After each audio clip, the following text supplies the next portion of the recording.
আমার পক্ষে কই হয়, আচ্ছা। বিজ্ঞপ্তি সংবাদ সম্মেলনের বক্তব্য। বিসমিল্লাহির রহমানির রহিম। সম্মানিত সুনামগঞ্জের ডিসি মহোদয়, এসপি মহোদয়, ডিআইজি মহোদয়, সিলেট ওসি মহোদয়, ছাতক থানা সাংবাদিকবৃন্দ ও ব্যবসায়ীবৃন্দ, এলাকাবাসী, আসসালামু আলাইকুম। জহির হোসেনের পক্ষে আমি পিতা মোহাম্মদ সৈয়দ আলী, সাং গোবিন্দগঞ্জ, রামপুর, ১ নং ওয়ার্ড, ১২ নং সৈলা, আফজালাবাদ, ছাতক থানা, জেলা সুনামগঞ্জ। আমি একজন ব্যবসায়ী। আজ আমি মানবেতর অবস্থায় দাঁড়াতে পারছি না। গত ৪/৬/২০২৬ তারিখে কিছু সন্ত্রাসী মতিউর রহমান ও মোক্তার মিয়া সহ ১০-১৫ জনের আমার উপর পিছন থেকে হামলা চালায়। নির্মম হামলা ও ন্যাক্কারজনক বর্বরোচিত হামলা চালিয়ে আমাকে মেরে গোবিন্দগঞ্জ বহুমুখী উচ্চ বিদ্যালয়ের গেটের সামনে আমাকে আঘাত করে পালিয়ে যায়।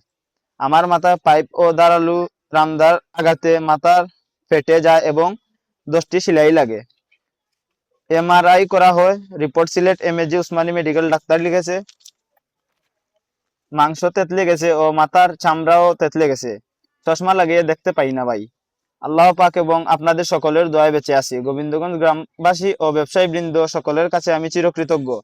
আপনারাই আমার পাশে দাঁড়িয়েছেন, কিন্তু আজও আমি নিরাপদ নই। যারা আমাকে মারছে তাদের মদতদাতারা এখনো ঘুরতেছে, আমাকে এবং আমার পঙ্গু বড় ভাইকে হুমকি দিচ্ছে। তাই আমি নিবেদিত অনুরোধ করছি ডিসি মহোদয়, এসপি মহোদয়, ডিআইজি মহোদয়ের কাছে দয়া করে আমার মামলা ৩০৭ দ্বারা খুনের চেষ্টা দিয়ে দ্রুত তদন্ত নির্দেশ দিন।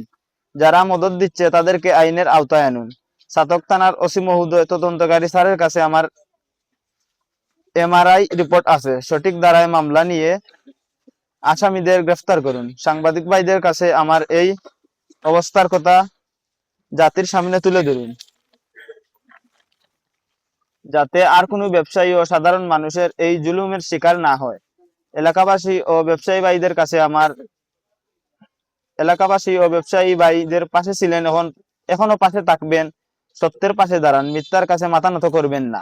আমি মৃত্যুর মুখ থেকে ফিরে আসছি, এখন শুধু ন্যায় বিচার চাই। আমার চোখে এখনো ঝাপসা দেখতে পাই, ঠিক মতো কথা বলতে পারি না, কিন্তু আমার কলিজায় একটা কথা, জালিমের বিচার চাই। আল্লাহ আপনাদের সকলের মঙ্গল করুক। মালিক জালিমদের হেদায়েত দিন, না হয় ধ্বংস করুন, আমিন। নিবেদক জহির হোসেন, কুমকুম ফ্যাশনের স্বত্বাধিকারী। মোবাইল নম্বর 01721044437, 10/6/2026। আসসালামু আলাইকুম।